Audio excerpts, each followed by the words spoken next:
দিনের সফর শেষে আজ বাংলাদেশ ছেড়েছেন ভারতে মার্কিন রাষ্ট্রদূত এবং মধ্য ও দক্ষিণ এশিয়ায় ডোনাল্ড ট্রাম্পের বিশেষ দূত সার্জিও গো। এই দিনে তিনি কি মিটিং করলেন, কি বিষয়ে আলোচনা হলো, এ বিষয়গুলো নিয়েই আজকের আলোচনা। শেষ পর্যন্ত সাথে থাকবেন।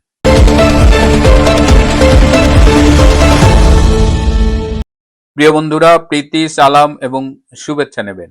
গত বৃহস্পতিবার 30শে জুলাই বাংলাদেশে এসেছেন সার্জিও গোর।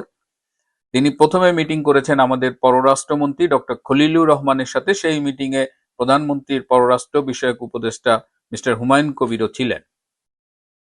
ডক্টর খলিলের সাথে সার্জিও গোরের মিটিং এর আগে সকালবেলায় কিন্তু চীনের রাষ্ট্রদূত ডক্টর খলিলের সাথে মিটিং করেছেন। তারপরে পাকিস্তানের রাষ্ট্রদূত ডক্টর খলিলের সাথে মিটিং করেছেন এবং সন্ধ্যায় 6:30টার দিকে রাষ্ট্রীয় অতিথি ভবন পদ্মায় ডক্টর খলিল মিটিং করেছেন সার্জিও গোরের সাথে।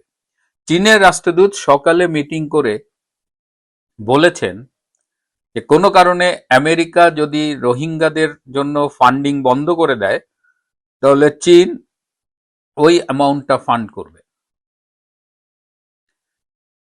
ডক্টর খলিলের সাথে সার্জিও গোরের মিটিংটাকে আমি কখনোই গুরুত্ব দেইনি, কারণ আমার কাছে এই মিটিংটাকে মনে হয়েছে যে প্রভুর সাথে ভৃত্যের মিটিং।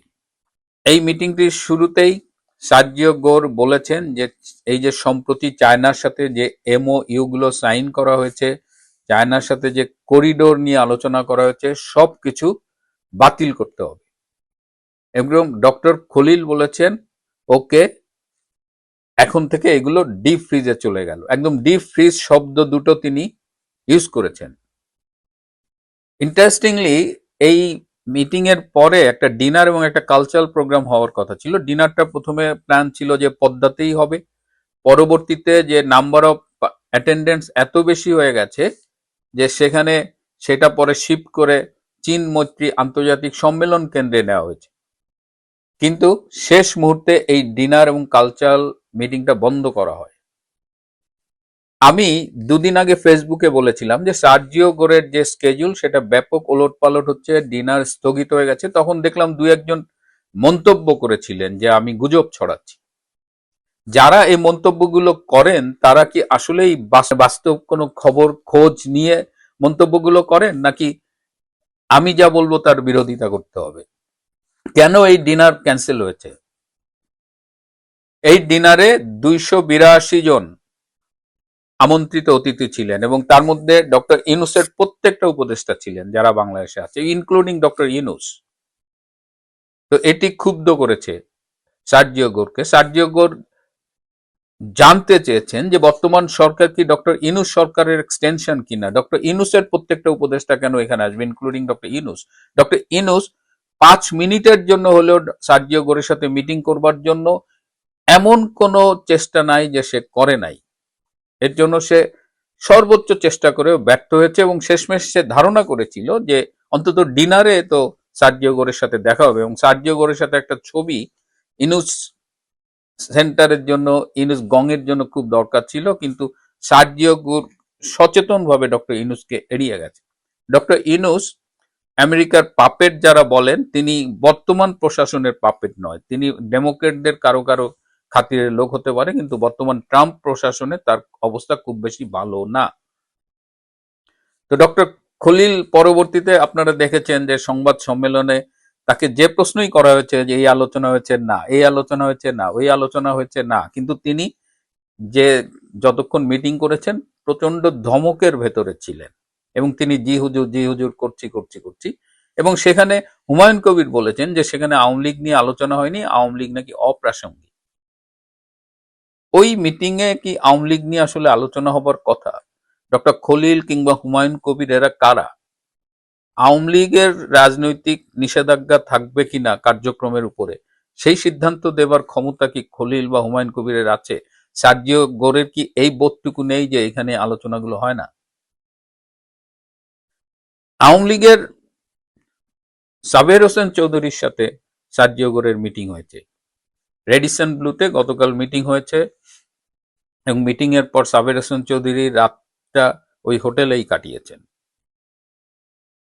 আওয়ামী লীগের সাথে যেন সার্জিও গর মিটিং না করতে পারেন, এর জন্য সরকারের পক্ষ থেকে একটা আপ্রাণ চেষ্টা ছিল, কিন্তু সেই চেষ্টা ব্যর্থ হয়েছে।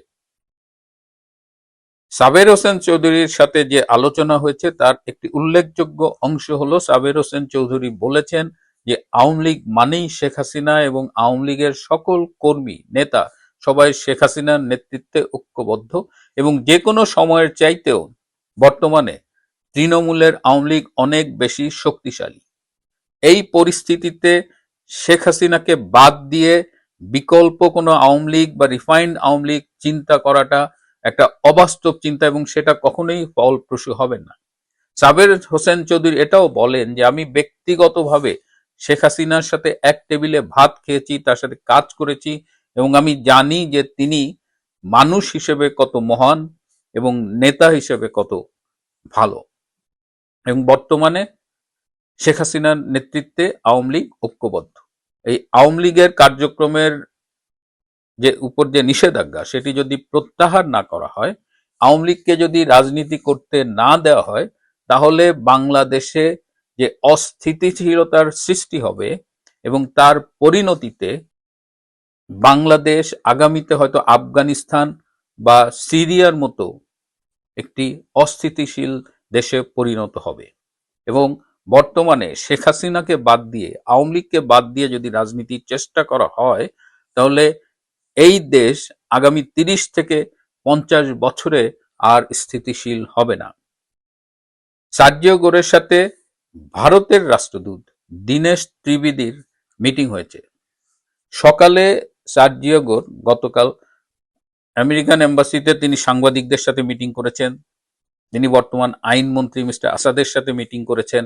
তারপরে তার কক্সবাজারে রোহিঙ্গাদের সাথে মিটিং করবার কথা ছিল, কিন্তু তিনি দূতাবাসের মিটিংগুলো সেরেই দীনেশ ত্রিবেদীর সাথে প্রায় ১.৫-২ ঘন্টার একটি মিটিং করেছেন এবং সেই মিটিংয়ে অত্যন্ত গুরুত্বপূর্ণ আলোচনা হয়েছে।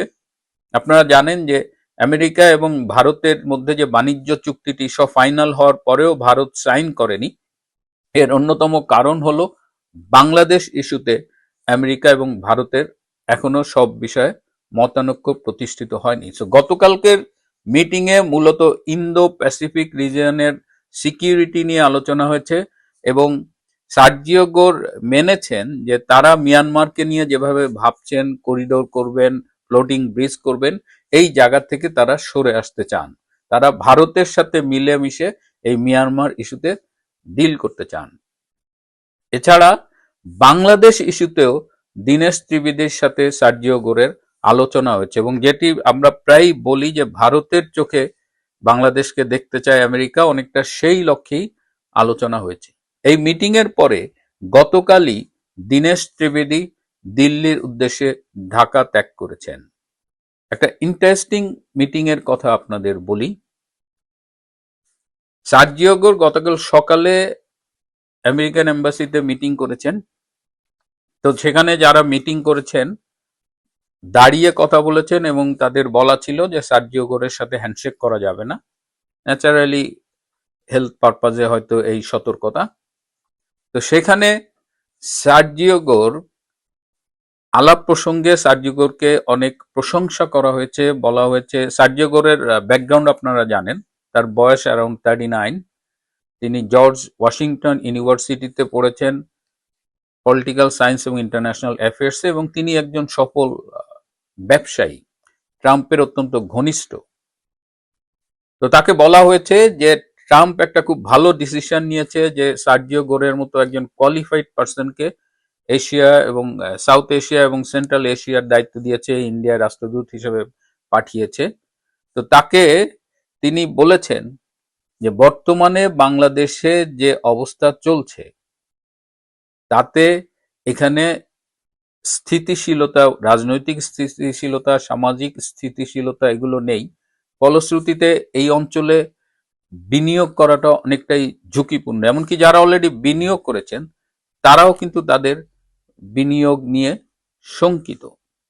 বর্তমান বাংলাদেশে যে 2 বছর আগের 5 অগস্ট রেজিম চেঞ্জ হয়েছিল সেই প্রসঙ্গটিতেও আসে এবং সেখানে সার্জিও গোর নিজে বলেছেন যে আমেরিকা এই রেজিম চেঞ্জে জড়িত ছিল না, এটা যদি বলা হয় তাহলে সেটা সম্পূর্ণ সত্য নয়। এমনকি মাইক বেন্স, ট্যাকার কালসন তারাও কিন্তু তাদের পডকাস্টে বলেছেন যে ডিপ স্টেটের ইনভলভমেন্ট ছিল, তারা প্রচুর বাজেট স্পেন্ড করেছে, বিশেষ করে 2018 থেকেই তারা শেখ হাসিনাকে ক্ষমতাচ্যুত করবার জন্য নানানভাবে চেষ্টা করেছে। তো সেটি আহ, সার্জিও গোর গতকাল তার কথায় স্বীকার করেছেন, এবং সার্জিও গোরকে বলা হয়েছে যে ইংল্যান্ডে যদি লেবার এবং কনজারভেটিভ পার্টি বা আমেরিকায় যদি ডেমোক্রেটদের বাদ দিয়ে রিপাবলিকান পার্টি বা ইন্ডিয়ায় বিজেপি যদি কংগ্রেসকে বাদ দিয়ে রাজনীতি করতে চায়, তাহলে কি সেখানে স্থিতিশীলতা থাকবে না গণতন্ত্র প্রতিষ্ঠিত হবে?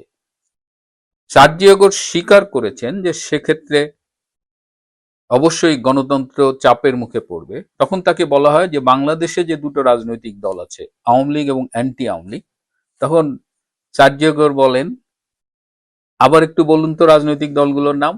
তখন বলা হয় যে বাংলাদেশের রাজনীতি আসলে দুই ভাগে বিভক্ত, একটা অংশ আওয়ামী লীগ আর একটা সবাই মিলে অ্যান্টি আওয়ামী লীগ।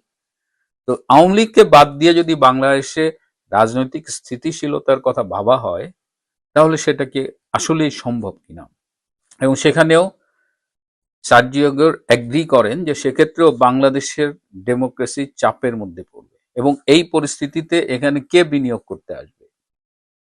এবং সার্জিও গোর মেনে নেন যে বাংলাদেশে আসলে একটা ইনক্লুসিভ পলিটিক্যাল এনভায়রনমেন্ট থাকা উচিত।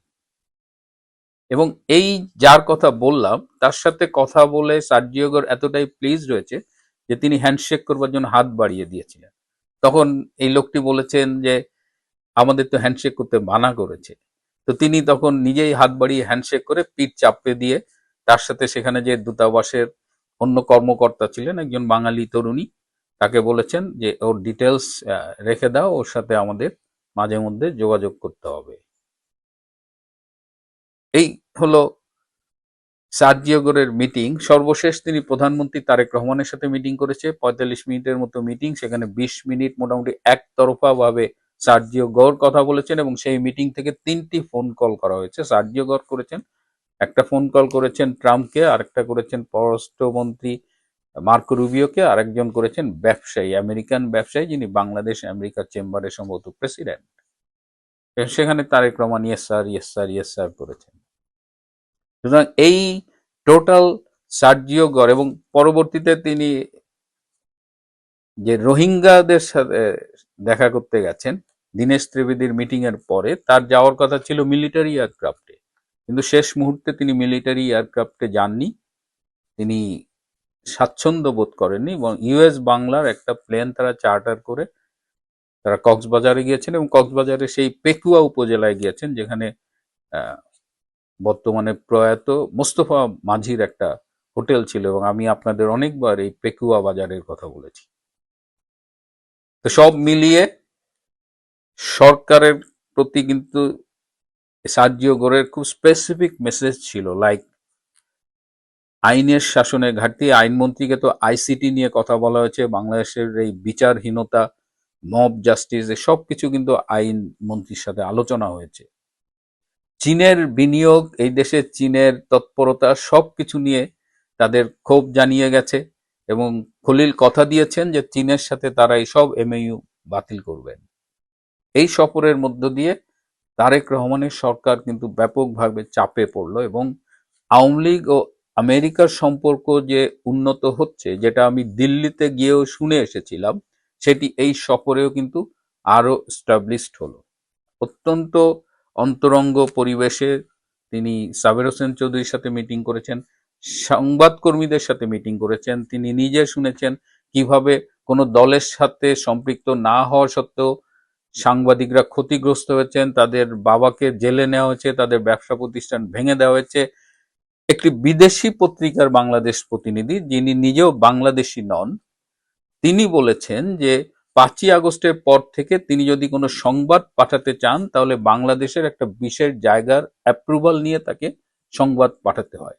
বিদেশ সার্জিও গোর বাংলাদেশের অবস্থা, তার কাছে সব রিপোর্ট ছিল, ইটস নাথিং নিউ, কিন্তু তিনি একেবারে সরে জমিনে এসে দেখে গেলেন। এছাড়াও তিনি শিক্ষাবিদদের সাথে দেখা করেছেন, সিভিল সোসাইটির সাথে কথা বলেছেন। সব মিলিয়ে এই সফরটি বিএনপির জন্য একটা অ্যালার্মিং, বলা যায় যে বিএনপিকে অনেকটা হলুদ কার্ড দেখিয়ে গেলেন সার্জিও কারো। এবং আওয়ামী লীগের জন্য অবশ্যই সামনে ভালো দিন আসছে, সেই ইন্ডিকেশনটা কিন্তু এই সফরে তিনি দিয়ে গেছেন। প্রিয় বন্ধুরা, আজ এ পর্যন্তই। ভালো থাকবেন, সুস্থ থাকবেন, তার চেয়েও জরুরি হলো নিরাপদে থাকবেন। সবাইকে অনেক ধন্যবাদ।